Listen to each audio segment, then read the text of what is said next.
Palang araw mga mi, magluluto ho ulit tayo ngayon ng upo menudo inspired. Ayan, meron na po tayong mantika pero dagdagan natin ng dairy cream ulit. Yung tira natin ng nakaraang pagluluto natin. Pampabango at pampaalsa ng lasa. Pampadagdag. Ayan. Ayan. Siyempre una gigisahin natin. Sibuyas.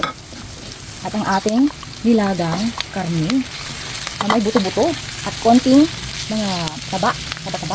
Tawag ba rito sa ano? Ibang lingwahe. Sa amin kasi taba ang tawag dito. Okay. Ang bango at ang sarap. So, nung nilagan natin ito, nilagyan na natin ng asin itong karne ng baboy. Kaya hindi na natin lalagyan ngayon. Ayan mga mi. At napa-brown na natin. Ayan, pumuputok-putok pa. Tatakot ako eh. Napa-brown na natin ng konti itong ating karne. Lagyan natin ng tomato sauce. Yun. Pansalang ulit. Saka masyadong napaasin. Ayan. Lalong bumango nga ang ating upo menudo inspired. Lagyan natin ng unting tubig. Ayan. Ang sabaw natin konti. Ayan, tansya lang ulit. Mga mi, lagyan po natin ng konting starch. Tansyaan lang po ulit. Lagyan natin para maluto siya at mapalapot na natin. Ayan. Kalahati lang muna. Baka masyado nang malapot. Ihalo, dahan-dahan. Lagyan na rin natin ng huwag ng paminta. Konting asin. Ayan, ang liit ng butas. Adjust natin ngayon. Ayun, tansyahan na ulit mga mi. Halo. Lagyan na rin natin ang ating pampalasa. Ang asukal, brown sugar. Ayun. Yun lang muna. Baka ito tumamis naman mabuti. Lagyan natin haluin. Dahan-dahan. At ito'y ating takpan. Ayan na nga mga mi, napakuluan na natin. Pwede natin ilagay ang ating upo dahil napakarami na natin upo ngayon. Kaya marami tayong lutong iba't iba. Naluto, maluto. Ito pa. Ayan. Haluin natin ng konti.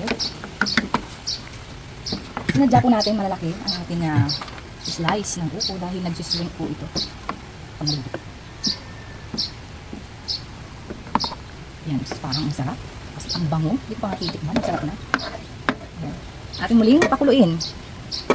Tikman muna natin mga mi. Hindi ko palang tikman kanina. So, medyo matabang. Ilagyan natin ng asin. Ito tansyahan lang po ulit. So, haluin ulit natin.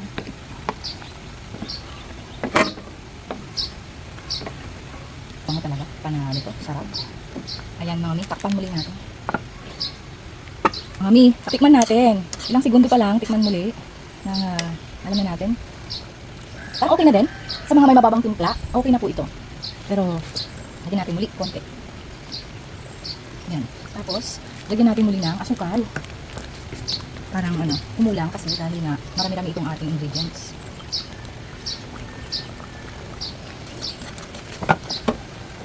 Sasamahan na natin. Ayan. Pangin pa muli. Mas masarap, diba? At muli natin takpan. At matikman na natin. Maayos na ang kanyang lasa. Masarap na. At malambot na rin ang ating upo. At lagyan na natin ang ating mixed vegetables. Isabay na rin natin mga mi ang ating sili. Nakakasarap po. So, takpan natin sandali ng mga seconds lang para ma-steam natin yung ating mga mixed fruit at sili. Ayun na mga mi, at may 30 seconds na. Talaga naman napakasarap. Oh, yummy!